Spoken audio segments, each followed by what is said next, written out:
पांडु का राज्य अभिषेक। महाभारत कथा। धृतराष्ट्र जन्म से ही अंधे थे, अतः उनकी जगह पर पांडु को राजा बनाया गया। इससे धृतराष्ट्र को सदा अपनी नेत्रहीनता पर क्रोध आता और पांडु से द्वेष भावना होने लगती। पांडु ने संपूर्ण भारतवर्ष को जीतकर कुरु राज्य की सीमाओं का यवनों के देश तक विस्तार कर दिया। एक बार राजा पांडु अपनी दोनों पत्नियों कुंती तथा माद्री के साथ आकेट के लिए वन में गए। वहां उन्हें एक मृग का प्रणयरत जोड़ा दृष्टिगत हुआ। पांडु ने तत्काल अपने बाण से उस मृग को घायल कर दिया।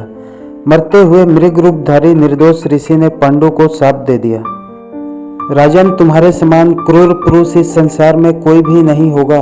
तूने मुझे प्रणय के समय बाण मारा है, अतः जब कभी भी तू प्रणयरत होगा तेरी मृत्यु हो जाएगी। इस शाप से पांडु अत्यंत दुखी हुए और अपनी रानियों से बोले, हे देवियों, अब मैं अपनी समस्त वासनाओं का त्याग करके इस वन में ही रहूंगा।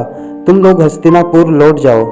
उनके वचनों को सुनकर दोनों रानियों ने दुखी होकर कहा, नाथ, हम आपके बिना एक क्षण भी जीवित नहीं रह सकती। आप हमें भी वन में अपने साथ रखने की कृपा कीजिए। पांडु ने उनके अनुरोध को स्वीकार करके उन्हें वन में अपने साथ रहने की अनुमति दे दी। इसी दौरान राजा पांडु ने अमावस्या के दिन ऋषि मुनियों को ब्रह्मा जी के दर्शनों के लिए जाते हुए देखा। उन्होंने उन ऋषि मुनियों से स्वयं को साथ ले जाने का आग्रह किया। उनके इस आग्रह पर ऋषि मुनियों ने कहा, राजन, कोई भी निसंतान पुरुष ब्रह्मलोक जाने का अधिकारी नहीं हो सकता, अतः हम आपको अपने साथ ले जाने में असमर्थ हैं। ऋषि मुनियों की बात सुनकर पांडु अपनी पत्नी से बोले, हे कुंती, मेरा जन्म लेना वृथा हो रहा है, क्योंकि संतानहीन व्यक्ति पितृ ऋण, ऋषि ऋण, देव ऋण तथा मनुष्य ऋण से मुक्ति नहीं पा सकता। क्या तुम पुत्र प्राप्ति के लिए मेरी सहायता कर सकती हो? कुंती बोली, हे आर्य पुत्र, दुर्वासा ऋषि ने मुझे ऐसा मंत्र प्रदान किया है जिससे मैं किसी भी देवता का आवाहन करके मनोवांछित वस्तु प्राप्त कर सकती हूँ। आप आज्ञा करें, मैं किस देवता को बुलाऊं? इस पर पांडु ने धर्म को आमंत्रित करने का आदेश दिया। धर्म ने कुंती को पुत्र प्रदान किया, जिसका नाम युधिष्ठिर रखा गया।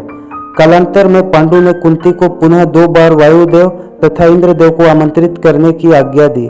वायुदेव से भीम तथा इंद्रदेव से अर्जुन की उत्पत्ति हुई। तत्पश्चात पांडु की आज्ञा से कुंती ने माद्री को उस मंत्र की दीक्षा दी।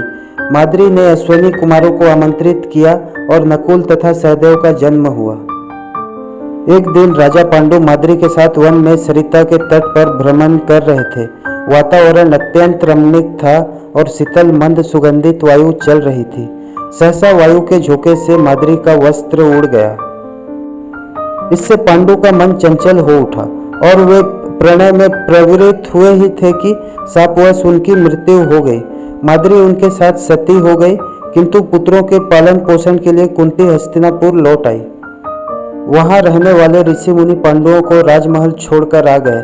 ऋषि मुनि तथा कुंती के कहने पर सभी ने पांडु का पुत्र मान लिया और उनका स्वागत किया।